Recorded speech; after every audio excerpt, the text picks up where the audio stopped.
Okay, with that, without further ado, and as our first session has put us just a few minutes behind, I'll get right to it. I've been invited to forego any lengthy introductions, though each of our presenters would be worthy of all of that and more. For my own part, I am Robert Freeman. I am an emeritus professor of religious education here at Brigham Young University. And just so pleased for the opportunity that's been extended to me to serve as moderator in this session. And I have 30 years at the university here. I am a JD in my own background, which is distinct or unusual for our faculty in that college, and have had an interest in the experiences of particularly Latter-day Saints in the chaplaincy for nearly 30 years now. So that's been an important part of my primary research endeavors. And so, again, grateful for the opportunity. I'll just introduce each of our presenters. The first, very pleased to indicate, is Elder Matthew Carpenter.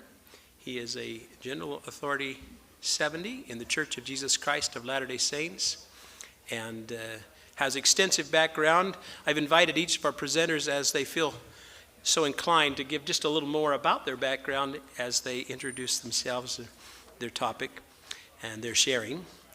And I just have to say, as an aside, Elder Carpenter is the only one I had the opportunity to have a short visit with prior to this date and our occasion here. Grateful to have Sister Carpenter with us, by the way, so grateful you could be with us.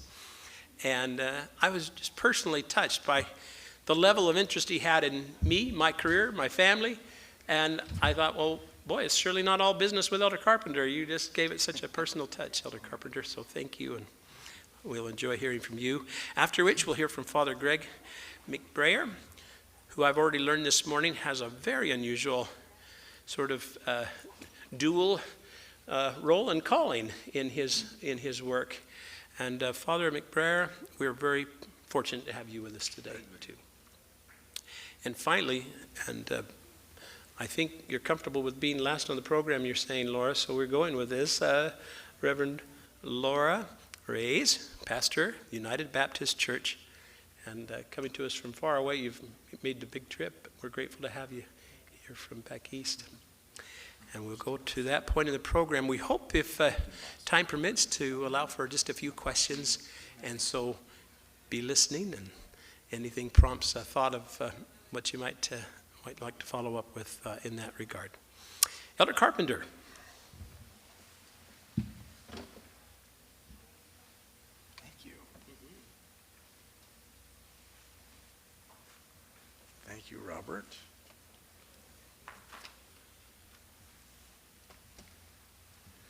Well, it is a delight to be with you today. I'm Elder Carpenter, and I graduated from BYU back in 1983. And it is a delight to be back at BYU. I love being here. There's a great spirit at this campus. I'm also currently serving for the Church of Jesus Christ of Latter-day Saints as an Assistant Executive Director of the Priesthood and Family Department. That department's responsible for specialized ministries, which includes chaplaincy. So I have a specific interest in chaplaincy. I have to tell you that the church is very supportive of chaplaincy and has been engaged heavily in seeing that grow as needs increase around the world. So I want to just walk through a couple of things with you about that. But chaplaincy is about people. So I want to start with some stories. In the military, the United States Navy has a goal to have a chaplain on every naval destroyer. In a speech to the National Conference on Ministry to the Armed Forces in January of 2025, Chaplain Todd, who is a member of the Church of Jesus Christ of Latter-day Saints, exclaimed how chaplains assist in the emotional and spiritual well-being of sailors. When a chaplain is on a ship, incidents of suicide and suicide ideation decrease.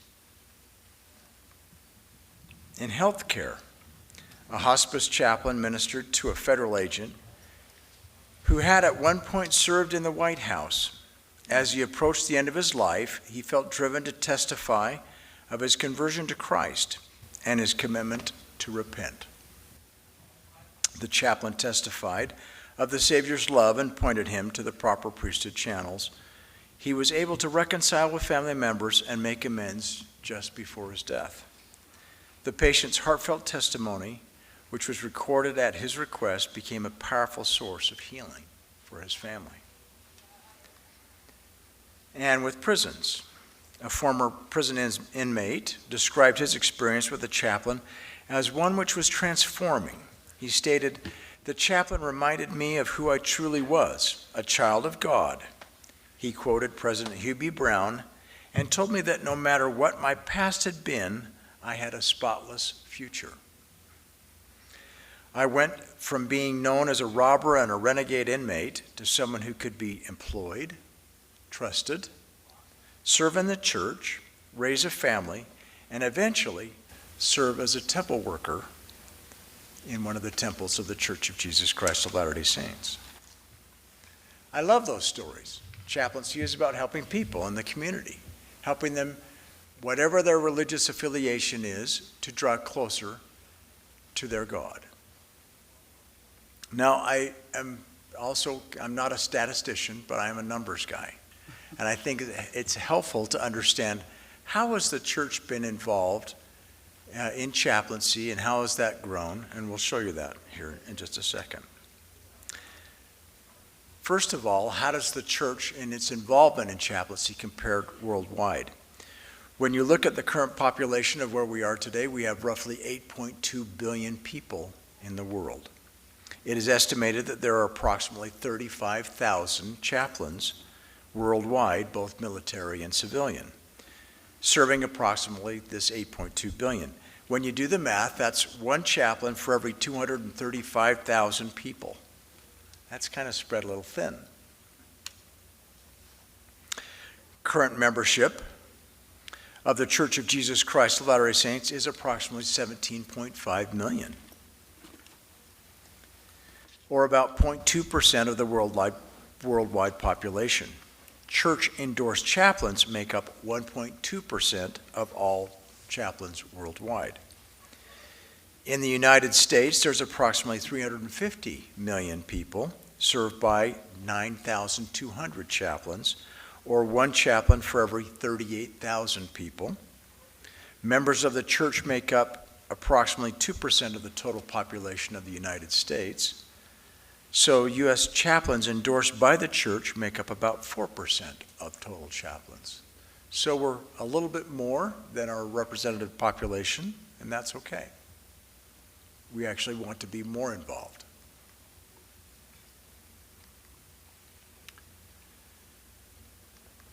The church became involved in chaplaincy just before the 1900s, so there's been almost 125 years of service there. All chaplains back then were affiliated with the military. By 1945, there were 34 members of the church serving as chaplains.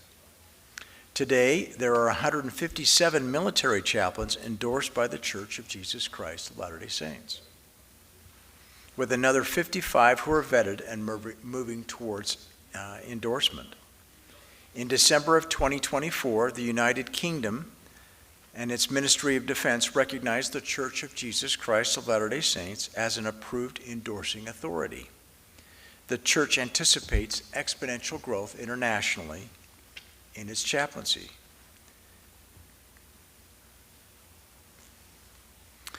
Now you'll notice another graph here that reflects civilian chaplaincies. The church began endorsing civilian chaplains in 2011, with the first Border Patrol chaplain being endorsed in that year, 2011, and two others followed in that year. Between that time and 2014, 13 more federal chaplains were endorsed. The church began officially endorsing other types of chaplains in 2015. In 2015, the number of civilian chaplains endorsed by the church grew, and since that time it's grown to 222. These civilian chaplains include Border Patrol, health care, hospice, prisons, emergency services, and corporate chaplains. Internationally, Latter-day Saint chaplains are serving in the United Kingdom, Canada, Australia, and with current applicants in Chile and the Ivory Coast.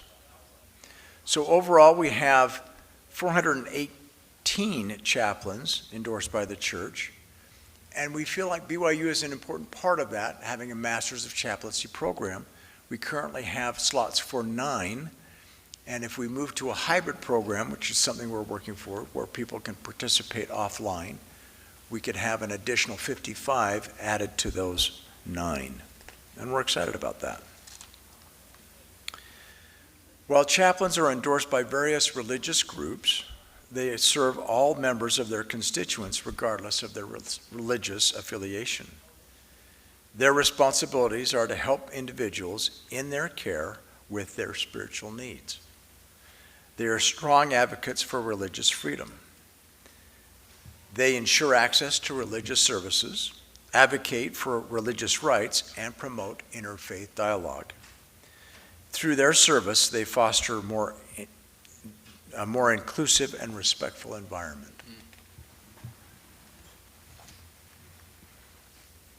Chaplains also have a wonderfully positive impact on communities.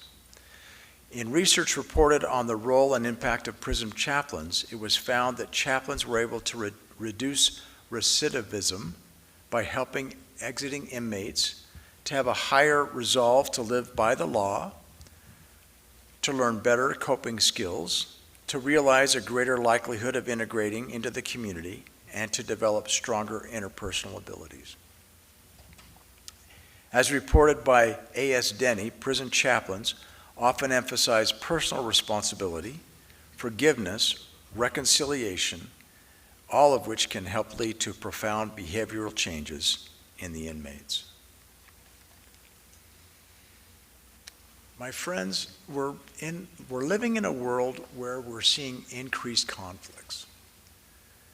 In the Book of Mormon, scripture to the members of the Church of Jesus Christ of Latter-day Saints, there's a scripture that refers to a time in the Book of Mormon history where there were many wars. In it says that some people were hardened and cold from the wars, while others were softened because of their afflictions, insomuch that they did humble themselves before God, even in the depth of humility.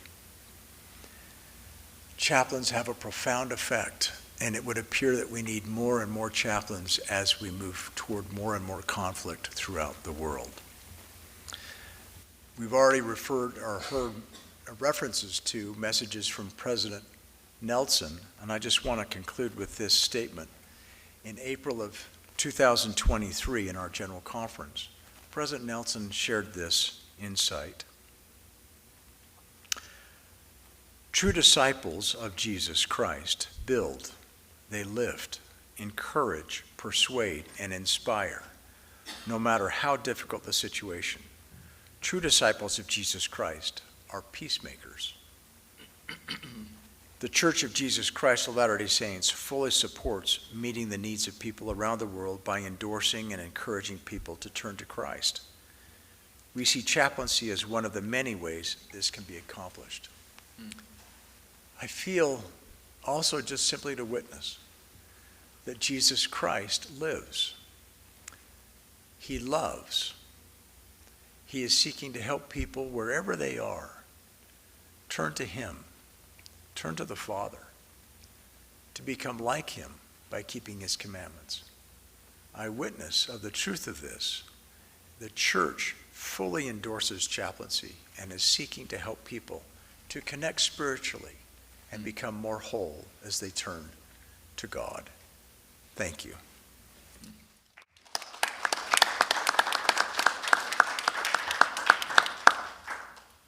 Well, good morning, everyone. My name is Father Greg McBrayer, and I stand before you here today. I don't know if it's got my background thing on there or not, but let me tell you a little about myself and how I made it to this panel today, and what I can bring to you today in a chaplaincy role that I've been involved with. It actually evolved in my ministry and in my calling in ministry and also in my profession. In my daytime job that I have been at for 47 years, I am a licensed flight controller for American Airlines. In fact, I'm the chief flight controller. I work in our flight control center in Dallas-Fort Worth that runs American worldwide. It's 24/7, 365 operations center that lifts the metal that works American Airlines all over the planet. And my role in that as a controller is, obviously I've been in that for a very long time in my career. And in 1994, I've always been a person of faith and very active in my church. But in 1994, I was living in the Pittsburgh area with an airline called U.S. Airways. I ended up at American through a whole collaboration of mergers in the airline industry that had ended up bringing me to the American Airlines. But I was serving a church up there at that time, and we had a U.S. Air flight that crashed a quarter of a mile from the church I was serving in. And we actually became the triage site for that accident. And I had no idea the profound impact that would have on my life that would start guiding me toward a ministry that I really knew nothing about. I just assumed that, I would probably be bivocational most of my career. I'd be with American Airlines. I'd be serving the church in some lay capacity. I had no idea what God had in mind, which is usually how it works in our lives, isn't it? Well, that triage site for that accident scene introduced me to a side of ministry that I had never really been exposed to before in parish work. And I realized in that moment that if I'm going to stay in the industry that I'm in, that is part of what occurs in our industry from time to time. And so I started looking into it, and back then it was really difficult to find chaplaincy training outside the military. You were endorsed either ecclesiastically by a body, you go into the military, you can get your chaplain training there, as I see a chaplain, Army chaplain before me, which is the best in the world. And I would say, as someone who hires chaplains for a large chaplaincy ministry at DFW Airport, you're plug and play. If I get military chaplains, I'm going to put them to work because I know they've been trained really well.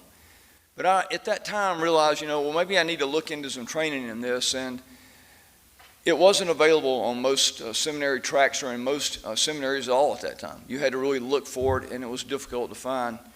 And I kind of let that just sit on the back burner for a while, and I really didn't think, well, maybe just parish work is where I'm supposed to be. But once again, God intervened in my life to bring me into a chaplaincy role, and it happened again around a monumental date in our lives, in all of our lives, because it happened on 9/11. I was working in the flight control center that runs U.S. Airways at the time. In fact, we had more flights into the Northeast that day than any of the other providers or other carriers. And I was the floor supervisor that morning. It was an incredibly busy day. It was a beautiful day in aviation. It was a bluebird day. There was nothing out there. We launched the fleet off the ground at 4 in the morning, and they're all streaming up into the Northeast, and get a call from the command center in Washington just before 7 a.m. that we had a situation going on that we didn't have a full handle on yet. Within minutes we did, and we were told to put everything on the ground. Now we're doing something that's never been done before. There's 5,000 airplanes over our head. We had an entire fleet up ourselves of 500 aircraft, and we're trying to get these things on the ground at the nearest suitable airport. And it was a very busy day. And at the end of that day, I went home and for the first time turned on the television and saw the surreal visions of what had occurred in my life. And I realized at that moment that things were probably going to never be the same. And it really came to fruition the next day. I had a very sleepless, prayer-filled night that night.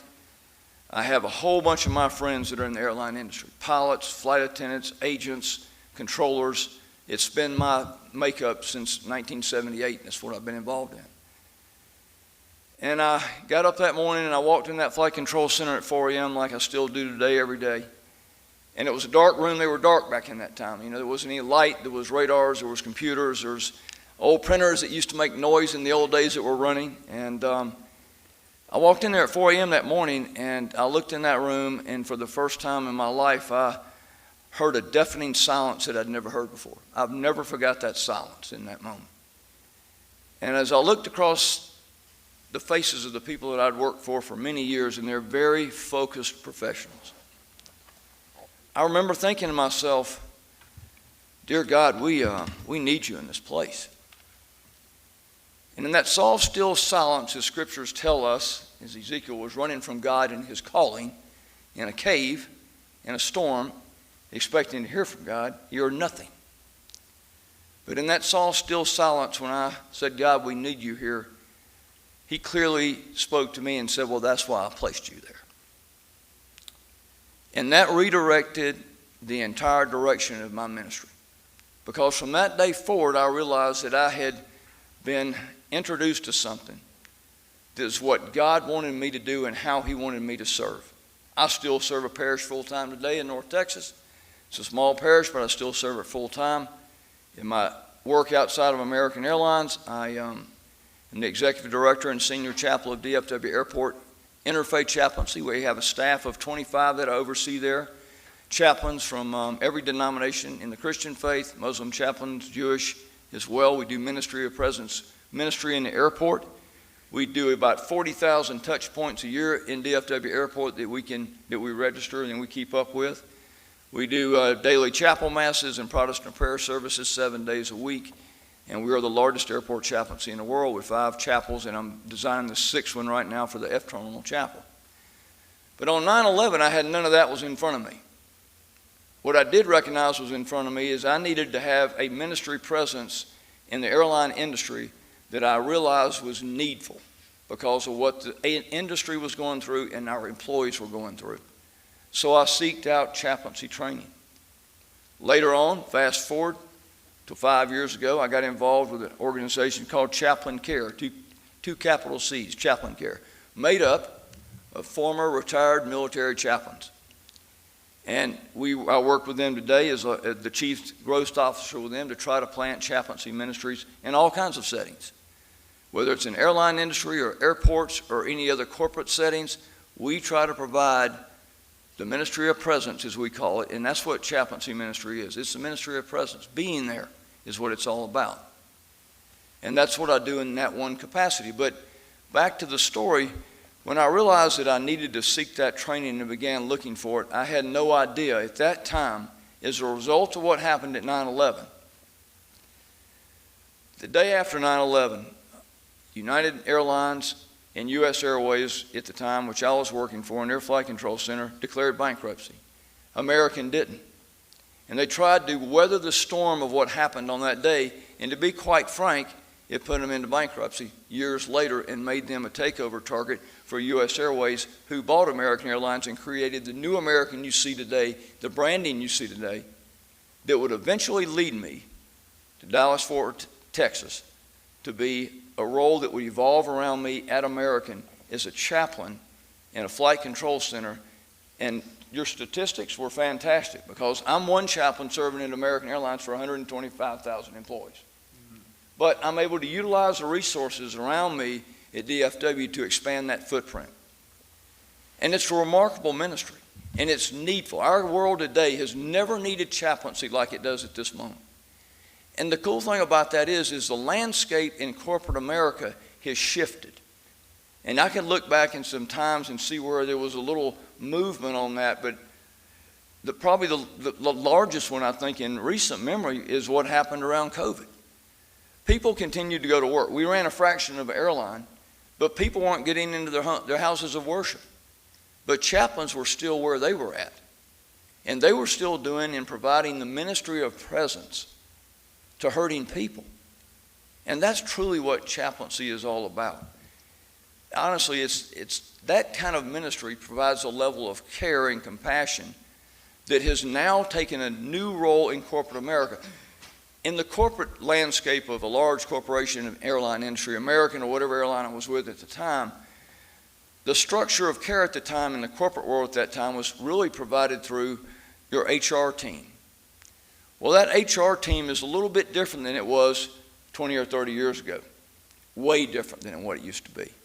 And what it did is it provided a new opportunity for chaplains to enter into the space of corporate America to provide something of a level of care that HR used to provide it, and they still do.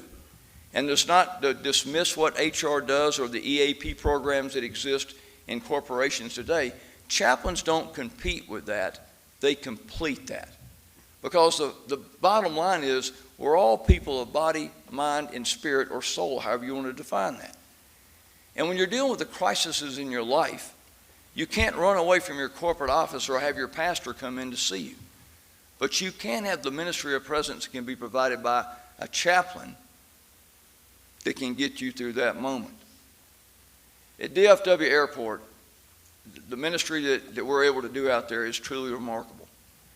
I always tell people, not everybody at DFW Airport, there's 60,000 employees there, but not everybody traveling through that airport, and almost 1 million a year go through there, are going to Disney World. They're going to do life. And they're doing life in the difficulty of life.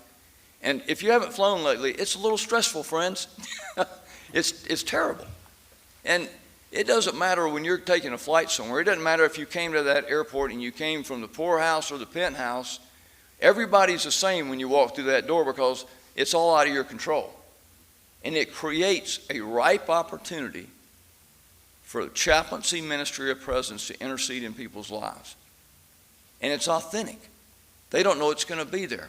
But it's exactly what God has called us to do, to be people usable in His hands wherever He places us.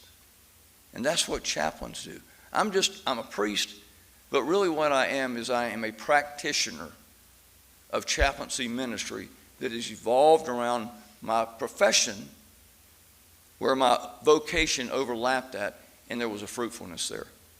And to be a part of that and see that evolution, and now be a part about in giving back by working at Chaplain Care to provide full education. We've got a full master's track too, as a small school, the same way. That's changed as well.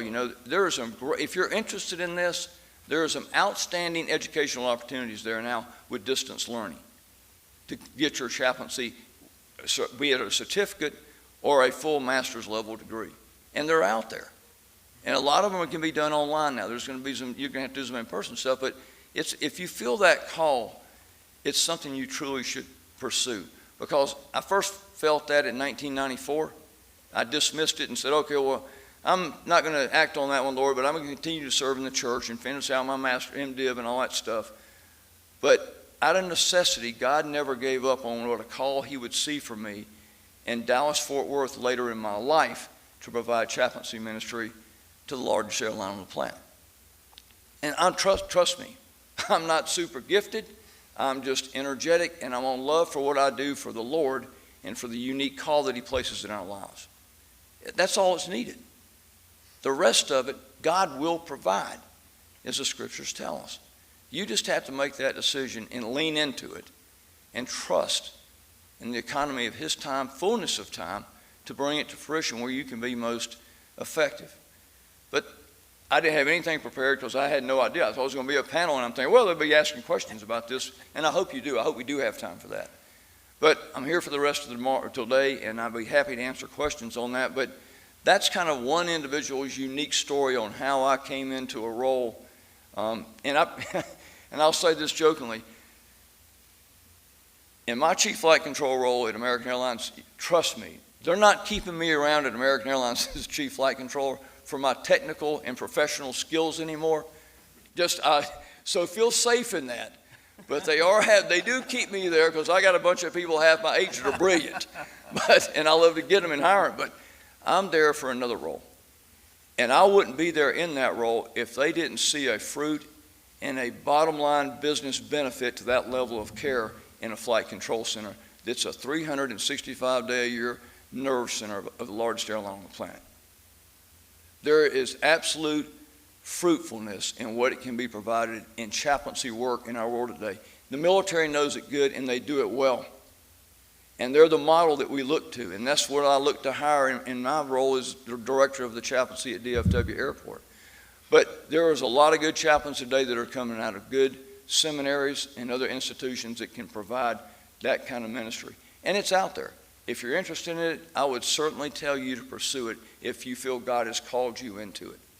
And it is a calling, no different than any other calling. As my brother here, sits beside me, knows into any kind of ordained order. But it's been a great joy, and I apologize for not having anything better prepared than that. But I think that you'll probably have some questions when I'm done with this.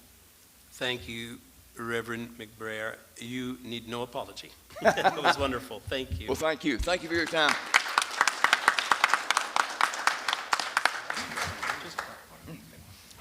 All right. right, we'll next turn the microphone over to Reverend Laura Reyes. We're so pleased to have her with us. Good morning. You know, God makes no mistakes, sir. Amen. In 2001, I worked for Massport. I live in Boston, Massachusetts, and I work for Massport. Yes. And I was working the night of 9/11. Where are you? I was working as a painter in our office where we got our supplies. We walked and rode in between those two planes that night. Yep. So I was already chaplain at the county jail when that situation took place. So God bless you. Thank you. God bless you and the work that you do. I'm a little unorthodox. I don't come with a whole lot of seminary training as far as chaplaincy. I kind of just fell into it.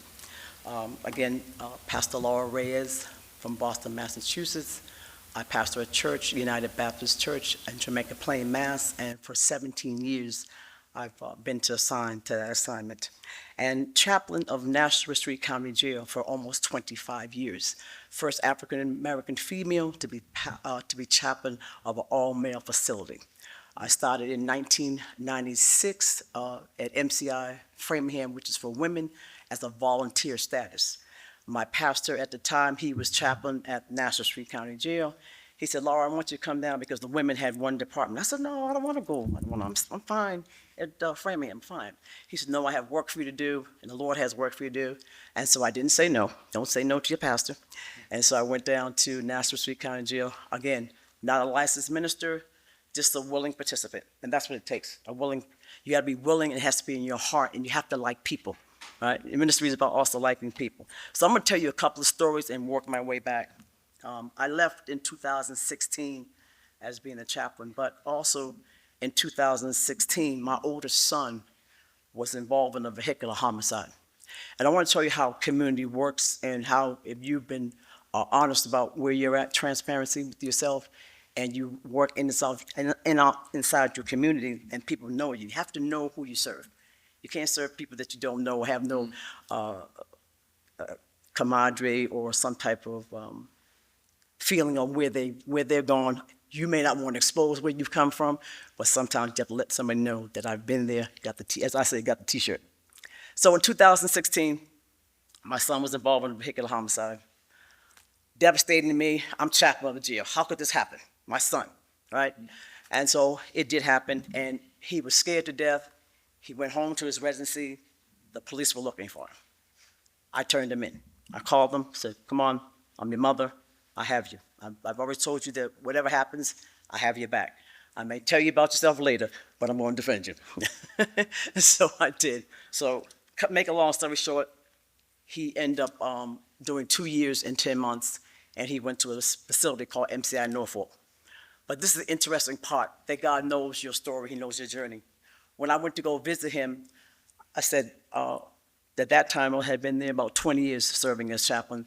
A lot of the gentlemen that were in the facility where he went to serve, they were in the visiting room, and they couldn't even have their visit. They were like, he said to my son, Tony, who's that? Is your mother? Sister Laura's your mother? Oh, we got to talk. My son got so tired of hearing about his mother. He said, how many sons do you have? I called them all my sons and daughters. I said, about 5,000. He said, oh my God. I said, do not say anything, just listen to him and keep quiet. And so when he was in classification, a gentleman came to him and he's telling me that he looked familiar. He said, well, probably know my mom. They call her Sister Laura. He said, let me say this to you. He said, my mother died when I was locked up in Nashua Street, and your mother came to me with such grace. She didn't just sit me down in the room and say, my mother died. She held my hand, she prayed with me, she sang a song.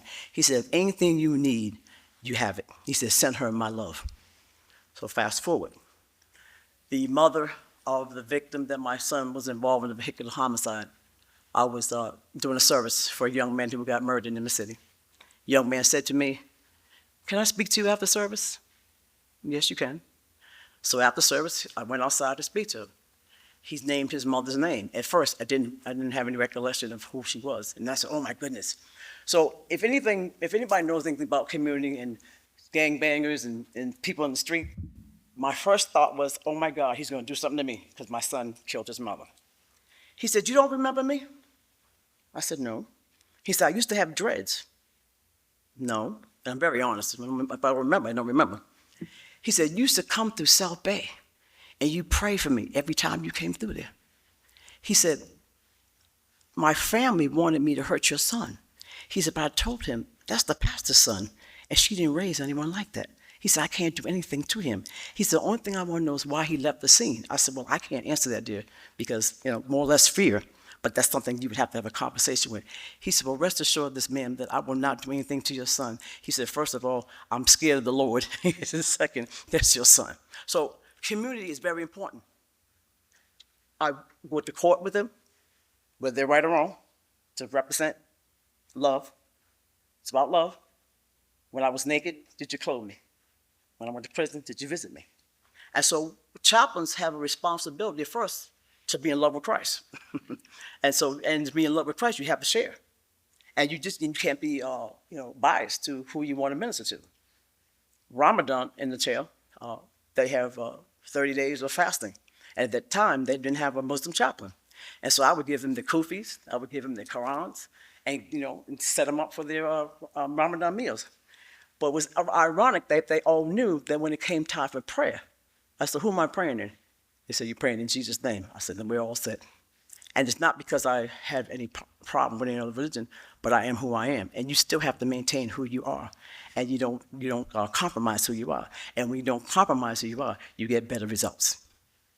And so I have a lot of stories, and we'll be here all day, but I'm not going to bore you with that. But the interesting thing about being a chaplain is that when you see lives being changed, lives, and people think that because they go to prison, they have no worth, and they begin to feel that themselves because the officers treat them less than, and sometimes they don't get visits, they don't get anything in their canteen, and when you can come by and just offer them a smile. Sometimes it's not always prayer they want; they just want somebody to talk to. Sometimes I'll give them a scripture, and I'll say, elaborate on this. We used to have services on Sunday, and it got so bad that they only allowed 60 men in the chapel, and I would have like 80 people on the list, and they would say, well, Reverend, you got to sort it out. And 15 years I had been to the chapel. I don't think this ever happened to you, but they had a first fight. Okay. And you can tell I'm shy, right? And so I could feel it. I could feel the tension. And I said, if you all act up today, I said, it's going to be me and you. And so you could just, the tension. So anyway, one person threw a chair, second person threw another chair, and it just, so I just walked out. I walked out, the officers came running the room. I said, okay. But I went to the hall, and the first thing they said was, sorry, Sister Laura. Sorry, Sister Laura. And I said, while you're in Nashville Street County Jail, you will not come to a service of the child. I'm not going to get rewarded for your wickedness. But when you get out, I pastor a church in JP. You're more than welcome to come to the church there. Right? And so relationships. Yes. God allowed me to have relationships with them. When they got shot, I would go to the hospital and calm them down.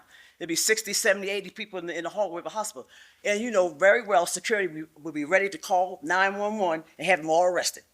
I said, come on in the room, let's pray, cry, pray, do what you have to do. One more story before I finish. My first homicide service was in 2008. I was interim pastor of where I serve now. I was scared to death, petrified, right? And when I say petrified, petrified. But not realizing that because of the time I had spent with the men, that everything was first God and then them. 14 different groups of gangs came to the service.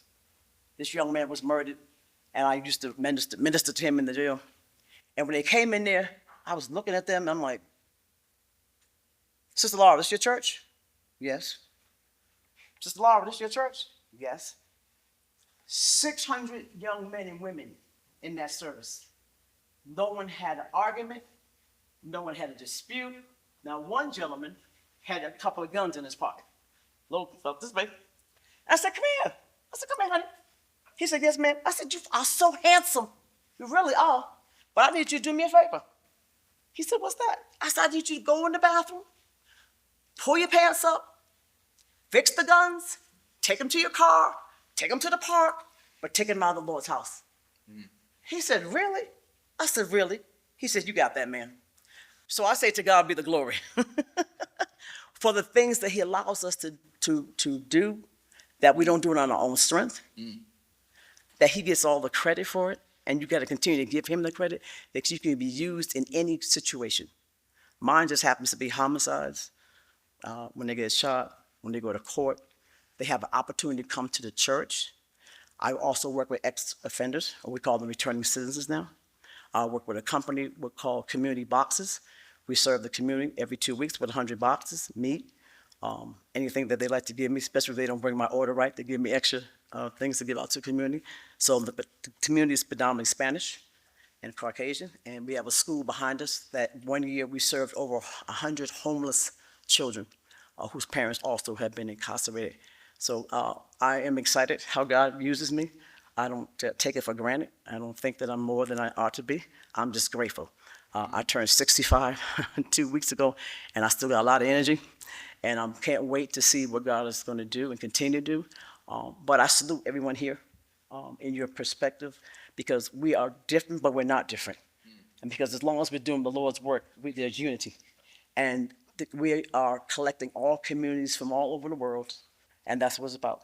Sure. That we disciple and we teach them, and so they can send out to bring one. David said in Psalm 51, teach me, O Lord, that I may teach transgressors your way. And when we teach transgressors his way and not our way, we'll have a better community and better results. To God be the glory. May God bless you and keep you. In Jesus' name.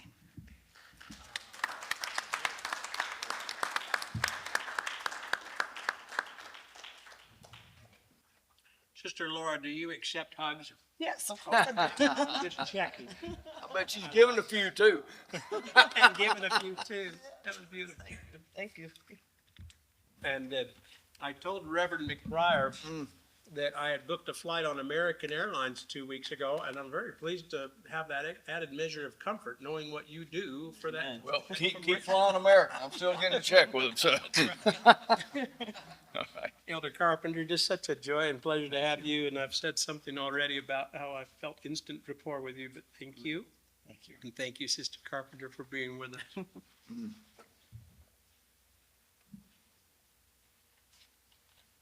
I apologize, I have a little bit of a raspy voice today, kind of residual to a very light head cold I had a couple of weeks ago, but not contagious.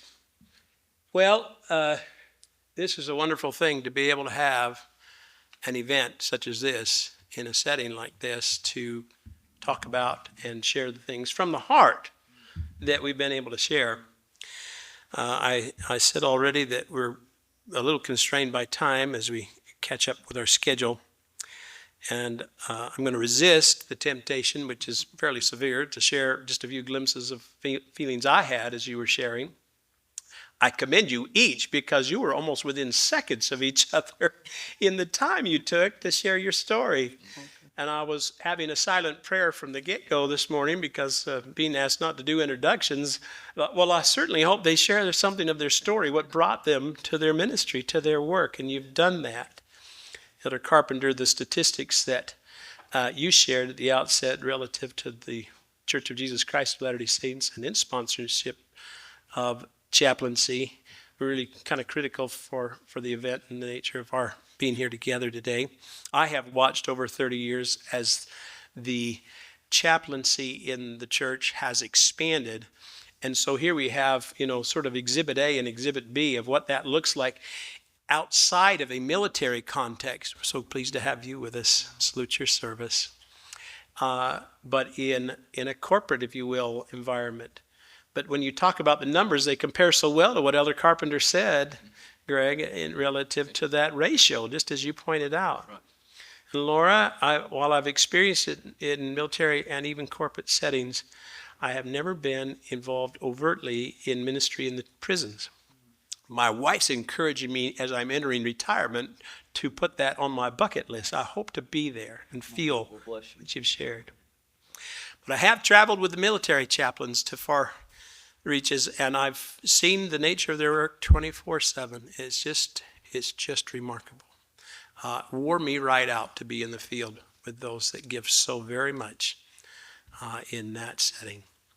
Well, we have time for just one or two questions, so let's just, if you have one, please shoot a hand up, and we're going to invite you to pause just long enough for that microphone to catch up. As I say, we're recorded this hour, and then we'll hope for an efficient response so we can get at least 2 in. And then I'm just going to say before you conduct your question is that, we've already had the offer from Greg, and Laura perhaps also is there with us today, and in whatever ways you appropriately can seek out to maybe ask another something, I'm sure they'd be willing to try to help. Thanks. I'm sure I speak for everyone that we picked the correct breakout session right now. So we're glad to be here. But you make it all sound too easy. Is there no resistance? Everyone agrees chaplains should be in the mix, or what challenges do you face, or is it really that easy? Everyone's happy to see the chaplain and pay for it. We'll see. Okay, I'll take a stab at it first. It's because the call is not so much easy, but the call makes it presentable. It makes it, there were days that I didn't know I want to go, but because of the call, I had to go. Me personally, I never really had a challenge. I have more challenge being a pastor than I do being a chaplain. Chaplaincy is so rewarding, again, to see lives change. And when you see lives change, that does something to you that you don't feel like it's it's something that you should not do. If that kind of answers your question, I hope. No, I don't really see I've seen from time to time a challenge, but I would agree with you. I mean, it's harder to sometimes minister to the same people in your parish week in and week out in their lives because you know it so much well know them. Strangers are looking for someone to be there for them and to care for them in the moment, to provide just a ministry of presence, being there, to hold their hand, to pray with them, to say, you know what, well, let's talk about this for a few minutes. It's extremely rewarding, and it doesn't matter if they're people from a Christian faith or a different faith. Right. When they're in a life moment, your presence there transcends whatever your denominational flavor is, whatever your faith is. Right. It's the human factor at that moment. It's caring about another human being on life's journey. And that's what they're there for. And they'll lean into that, and that's what blesses our lives as chaplains. And I would just add, it takes sacrifice and service. Yeah. So when you feel the call and you're willing to do it, it comes. God will sustain you, but it will require sacrifice and service. And I think that God does call you into the best. I think in my case, I was called into a chaplaincy ministry that I could be most effective in. I've been in aviation all my life. And so, I mean, I know it. It's ingrained in who I am. Mm-hmm. And you can better relate to people and the challenges they have. You've got a crew member on the other side of the planet that just landed in Madrid or something, and they realize their dad just died in a car accident. Right. How does the company provide that? By saying, well, you know something, we got a chaplain if you'd like to talk to him. And yes, they do. And so there's a gift in that's priceless in those moments. Sometimes words can't describe it. Yeah. And again, the non-judgmental key, that's the factor. There was a young girl that was burned to death and found in a park, and the young man came into the facility, and I had my own thoughts of what I was going to say. But as soon as I saw him, he said, "Ma'am, may I have a Bible?" I said, "Yes, sir, you can have a Bible," and offer prayer. And we ended up baptizing him. He did get time, but we ended up baptizing him before he went upstate. So God, again, is awesome in what we do. We're going to have to flip a coin here. We'll just take maybe over here, and then the rest, as we adjourn, we'll invite you to just... We've seen some of the specific... there must be a button there.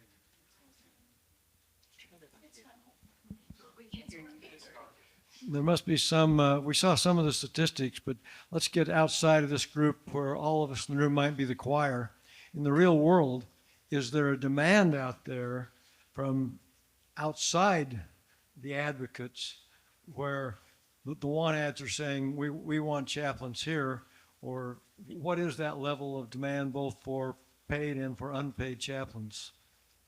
Well, the demand I know is there, and there are some large organizations that have been around for 40 years. Marketplace Chaplains out of Dallas-Fort Worth, Corporate Chaplains of America out of Winston-Salem, North Carolina, that have been providing chaplains in corporations for 40 years.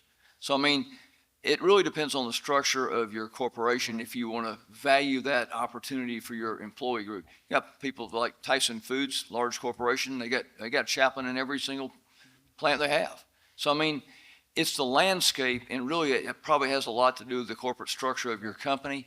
If you can, if a CEO or someone recognizes the value of that level of care to their team, then they would embrace that.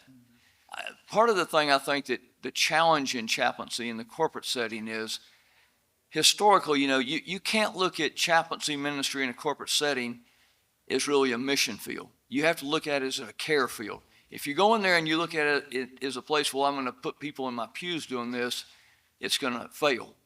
So you've got to look at it as a care field and not a mission field. And sometimes that's hard to pull out of the forefront of our minds as pastors and priests and things like that. That's not what we're there to do. Right. We're there to provide a level of care. Yeah. And, you preach the gospel at all times. You use words only when necessary. So, I mean, it's modeling a caring, loving life and loving your neighbor like yourself. And that's good in the corporate world. They value that. Like I said, it enhances and completes, not competes with what they already have in place around EAP, HR, and those existing programs that they put a lot of money and resources into. So you don't want to ever think that your chaplaincy ministry in a corporation is going to, do away with whatever's already in place. It's there to enhance that and to complete it. Last words, other panelists, okay? Say something to that?